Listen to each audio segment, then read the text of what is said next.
Hi guys, this is Really Long URL. So, I just got done watching the Xbox, A New Generation Revealed. On Twitch TV, I watched their post feed, as well as the live feed from, I believe it was Ustream. So, first reactions. Crap. Oh my god, I am so disheartened with this conference. They spent a lot of time, and I mean like a good most of the conference, talking about bleeding TV. Who cares about TV? I understand why Microsoft cares. They want to be your all go-to place for everything that's media-based. I can kind of understand that. I just don't like some of the features that they were showing. The Xbox can show your cable TV. Well, whoop-de-doo-dah. I don't have cable TV, and I know quite a lot of people who don't have it as well. So that feature is kind of lackluster and pretty pointless to me. They showed off a prelude of different things. Now, one of the big questions that wasn't answered was, will you have always-on DRM? And while they did talk a whole lot about internet, and I will get into that, and about this entire quote-unquote cloud idea, and I will get into that, trust me, they did not address the core issue of, will it allow you to trade your games to your friends? Will I be able to go and give my copy of the new, I don't know, whatever 5 to my friend so that he can test it out, see if he likes it, and possibly go and purchase your game himself? Now, they didn't answer that. However, there is a Wired article in which they do. They got a hold of Microsoft. Microsoft finally responded, even though everybody else has been bugging them for ages anyways. Now, what they said was that what you will do is install your game. So, every single game that oh, by the way, the name? Yeah, the name is Xbox One. So, every game that comes out for the Xbox One, you're going to have to install it via disk. Once you're done installing it, yay, you can go play. Now, if you give that disk to a friend and they install it, they're going to have to pay for a software key. So essentially what Microsoft has done is taken the sale of games and turned it into licensing software only. So that's been their marketing standpoint for quite a long time, and I guess it's real no surprise to see that change come in. One of the real problems, and I think one of the real stopgates here, is hard drive space. They have a 500 gig hard drive. So, a Blu-ray disc is give or take 50 gigs worth of data. If I install a game onto that system, let's say I have about, 10 games installed. Well, for me to go and install it again, I'm now going to have to go hunt down my install disk, reinstall, and take off one of my old games.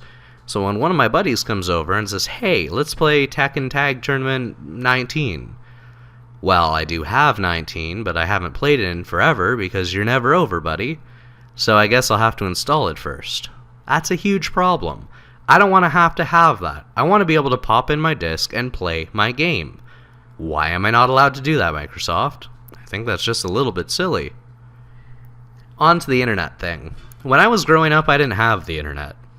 It was it was frustrating. I really wanted the internet. I offered to pay for it myself, and every time I asked, I was told no.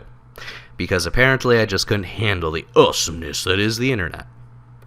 So, when I hear about things like always-on DRM, it bothers me. It really bothers me. Because I think back to my 12, 13, and 14-year-old self, and I feel pity for him. He would never have been able to play these games. And there are a lot of people out there who, believe it or not, still don't have the internet. It's not a daily part of their lives. So, when you hear about always-on DRM, it's kind of a really bad thing. Really, really bad. Now, Xbox hasn't said that they have always on, but they have said that they're going to try to encourage developers to make always on an integral part of their game. So what you'll see for the first little bit is, if you're connected, you'll get the extra character.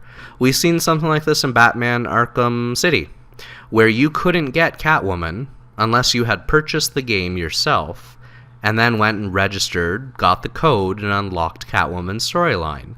So I expect very much for games to follow suit within the next generation and start doing that. Eventually it'll probably get so bad that, ooh, you want to reload your gun? Well, you're not connected online, so sorry, you can't reload your gun. If you're online, well, you could reload about 20% faster. It's going to start to do things like that, where if you're not online, it just really doesn't make sense, because now it's hindering your gameplay. I'm not a huge fan of that by any means, because again, I didn't have internet growing up as a kid. Kind of hard. There's also going to have to be validation checks. So if my buddy lends me that disc and I install it, well, how's it going to know if it's been installed before? Obviously, it has to go and check, doesn't it? If I don't have the internet to have that check happen, then how is this console going to work? Now, as for the other reason why obviously internet is going to play a very integral part within this box, within the new Xbox One, what a silly name, they were talking about how it's based on a supercomputer architecture, and what it's going to do is offload some of its data intensity to another server into the cloud. By the way, whenever someone says the word cloud to you, just think this: somebody else's computer. Because that's what it is. When they talk about, hey, store your data in the cloud, store your data on somebody else's computer. Let the processing power of the cloud help you. Let the processing power of somebody else's computer help you. That's what it means, folks. So what they're going to do, as they were saying, like a supercomputer, what they're going to do is offload the processor stuff that requires more processing power into the cloud. So you better have a good internet connection, and because you're going to be constantly putting data back and forth, I guess you better have good internet caps too. Not such a good thing now, is it? This whole cloud computing phrase, I can't wait till it dies, personally. I don't want my system having to offload core processing to the cloud. I want my system to do that. They were talking about how the hard drive, has 500 gigs of memory. Seems like a lot. However, in today's society, you can go and get a 1 terabyte drive for reasonably cheap. So a 500 gig drive, it's not really that big, especially when you consider that you're installing 50 gig Blu-ray discs. Suddenly that space starts to shrink, especially when you consider that you're sharing the system with an app system. They bragged about how they have 3 OSs, one in charge of being able to switch the other 2 OSs, one OS in charge of gaming, and one OS in charge of apps. So apps are obviously going to play an integral role. If I have a bunch of apps installed, that's going to require hard drive space. That's going to eat up hard drive space. They told me that I could record in video game footage. Well, I know from personal experience that that takes up a heck of a lot of hard drive space. So as you can see, quite a lot of things vying for the same piece of realty. We have 500 gigs to spare. I don't think that's nearly enough. But again, I guess time will tell. If I have 5 games installed, and I want to record some awesome action from one of those games, it's going to be a real crestfall when my thing says, oh, nope, we can't record anymore, sorry, you're done. Again, what can you do? So, as far as the Xbox is concerned, they're making you have to always buy discs from a retailer, brand new. Unless we see a significant drop in price, people avoid this box. Avoid it like the plague. Go get a PS4. PS4 isn't making it so that you have exclusive availability to their games solely if you buy it through them.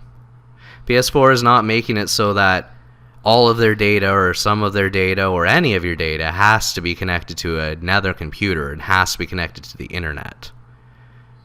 I'm not a huge fan of the Xbox One, and it's a huge letdown. Like I said, I have the original Xbox. I have the Xbox 360. I have a PS3, and I have a Wii, and I have a Wii U. I know what I'm talking about when it comes to video games. I love them. And when I see something that's trying to hurt an industry, that's trying to hurt the secondhand industry, I'm not a huge fan of that at all.